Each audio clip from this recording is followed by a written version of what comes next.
What is going on to all my movie fans out there, and welcome back to my channel. Today we are here to review and discuss the new M. Night Shyamalan apocalyptic psychological thriller by the name of Knock at the Cabin. Now, if you were like me and you're familiar with M. Night's work, you know the man got some hits, but he also has some misses. Now the question is Knock at the Cabin a hit or a miss, and is it worth checking out? We'll be discussing that and much more in today's spoiler-free review, but before we get into it, let's start the conversation in the comments below. Let me know if you all were looking forward to checking out this film, and of course, once you've seen it, what worked, what didn't work, and since we're discussing the 15th feature film of M. Night Shyamalan, why don't you share with me your top 3 M. Night films in the comments section. I'll be sharing my list towards the end of this video, so make sure to stick around for that. And of course, if you all enjoyed today's review, consider hitting that thumbs up as well as sharing it. With all that being said, let's talk about Mr. M. Night Shyamalan, who I'm very aware that his work isn't for everyone, but I think when he's at his best, he truly knows how to capture your intrigue and plays in thriller suspense so well. And I also think he thrives in films that focus on the human nature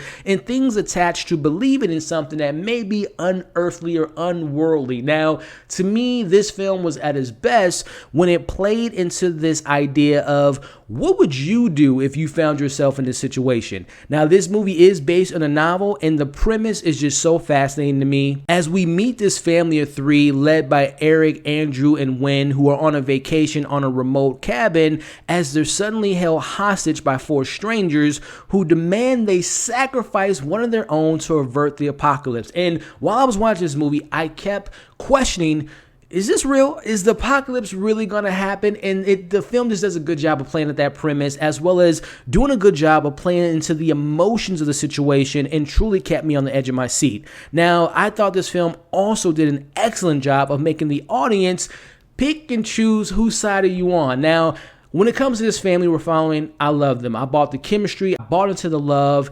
But then you think about what these intruders are actually saying, and if it is true, then you would find yourself rooting for them, because at the end of the day, they're fighting for the greater good of humanity. Now, going back to M. Night, I really enjoy his films and his TV show like Servant. When it comes to the more violent and gory scenes, he tends to leave that up to the imagination. Sometimes that can be annoying from some directors, but I think he handles it pretty well. But also want to touch on the other aspects of the filmmaking.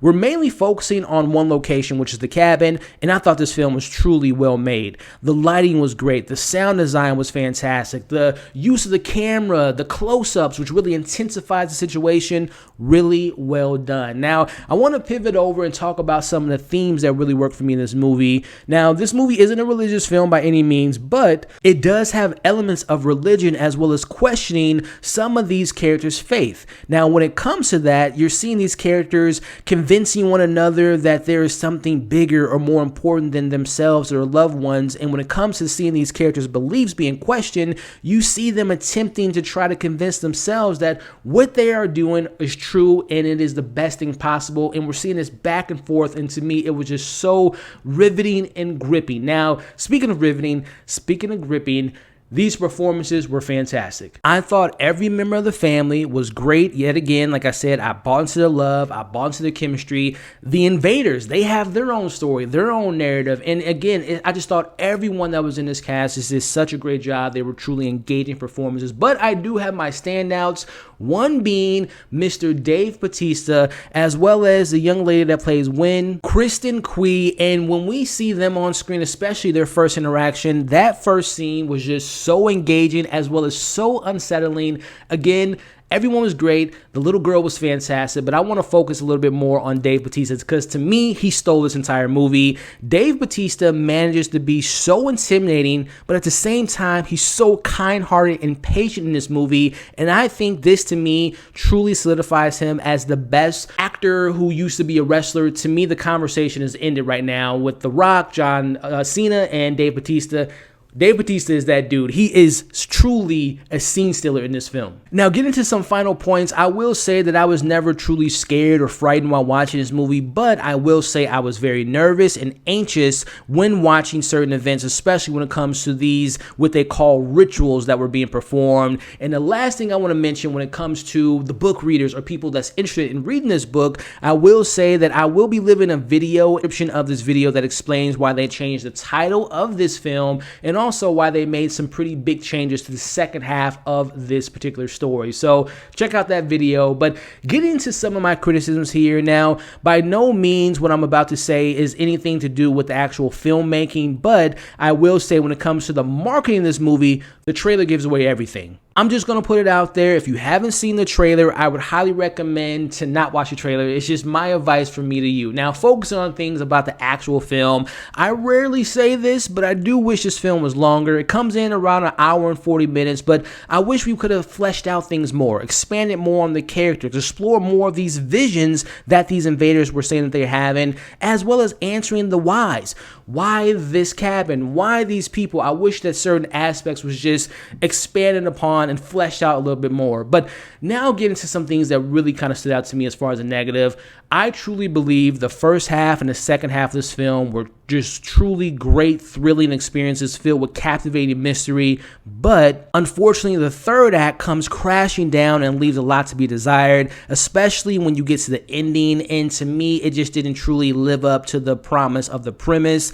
And lastly, I will mention that the film does have some pacing issues at points, and particularly we have these flashbacks. And whenever we would have a flashback, to me, it kind of broke the tension from what was going on in the cabin. I understand the context of the flashbacks, but again, it just took away some of the intensity that we got from what was going on in the cabin. So some of the pacing issues stood out to me. And one more thing I want to mention, and this is a tip from me to you. Now, going back to M. Night Shyamalan, for better or for worse, he has become known as this director that has a twist. Now, throughout his career, some of those twists work out beautifully and some others not so much. I say all that to say the following. Try not to be the person looking for every clue or every details in hopes from this mind-boggling, crazy, jaw-dropping twist, because I think you'll end up disappointed. Now, I'm not saying this film doesn't have its fair share of twists and turns, because there's definitely some major reveals. I'm just simply saying don't base your experience on the expectations of this film having its build up to some type of crazy major twist. So that's all I'm going to say when it comes to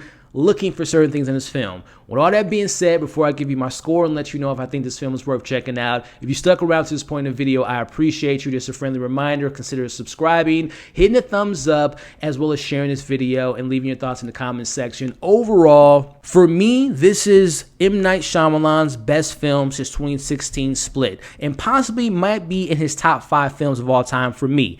Knock the Cabin is a home invasion movie with more than meets the eye and packs a truly good emotional punch. The entire cast was great, the direction was concise, and it definitely will keep you engrossed. Even though I wanted more details on some of the events and the characters, and I thought the third act really didn't stick the landing, I feel comfortable giving Knock at the Cabin a solid 3.5 out of 5. And I gotta say, I think it's worth checking out. Now, to give you all my top 3 M. Night's films, this might be a hot take. 2016 Split is my favorite film of his, followed by The Sixth Sense, and then followed by Signs. So share your top 3 M. Night films in the comments below. Let me know your thoughts on this film once you've seen it, especially if you've read the book. I'm so curious to hear from the book readers on what you thought of the changes that happened. And speaking of changes, I may or may not be making a video kind of getting to the spoilers about the changes from the book and the film. So keep an eye out for that. And last but not least, if you stuck around to this point of the video, put in the comments right now, knock, knock. Thank you all for watching this review. Again, just a friendly reminder to like, share, comment, subscribe. As you can see on the screen now, come and join the community. Check out my other reviews so far from this year. Check out my most recent breakdown, and we'll catch you all on the next video.